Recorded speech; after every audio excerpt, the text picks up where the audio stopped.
Welcome to What Am I Doing? Episode 2. We're going to go over the low ab raise, why I love to do this movement so much, and the carryover it may have into your powerlifting, and also how to scale this movement. Maybe you're not quite ready to hang, and I can help you get there. We're going to go over the strap version first. So this is the version I prefer if you can set up this way.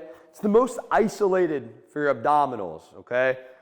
If you're not quite at straight leg, we'll start bent knee, okay? We're trying to control from swaying as much as possible. If you're there, now we can go to straighter leg, okay?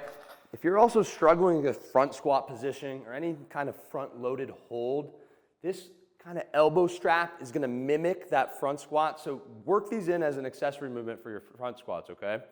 And to cover the next version, the dead hang, I think this is a great version too. I could just never control my core as much from here because you gotta create a lot more lat tightness while doing the dead hang.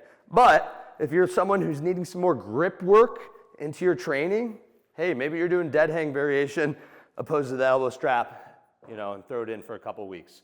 All right, and then from there, if you're already working into the dead hang or elbow strap, we can throw ankle weights on, make it a little tougher, okay? I'll even still do heavy bent knee over straight legs sometime, just to get a little different variation, okay? But remember, this is a very low abdominant, okay? Working hip flexors, definitely. So when you're programming these in, make sure it's, hey, I didn't do a lot of like quad, maybe front squats, maybe pull back. I like to do these once, twice, maybe 3 times a week, but making sure I'm not overloading that hip flexor too much.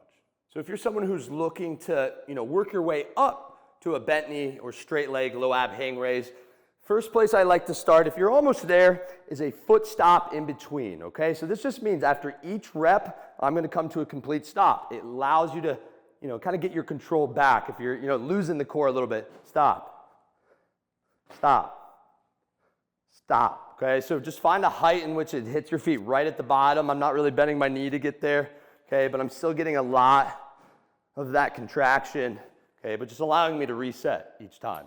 If you're not quite at the hang raise yet, the elbow strap or the dead hang, this is where I'll take you, okay? This is the next scale down. We're gonna take a band, we're gonna put it around our feet. We're just gonna perform a reverse crunch here, all right? But just paying attention a little bit more to cueing, all right? I got a micro mini on here. You can use a red mini.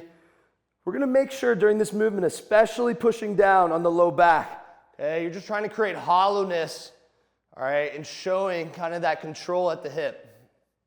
All right, pressing low back down, pausing, right? Showing great control, right? We've scaled down, so let's make technique even better.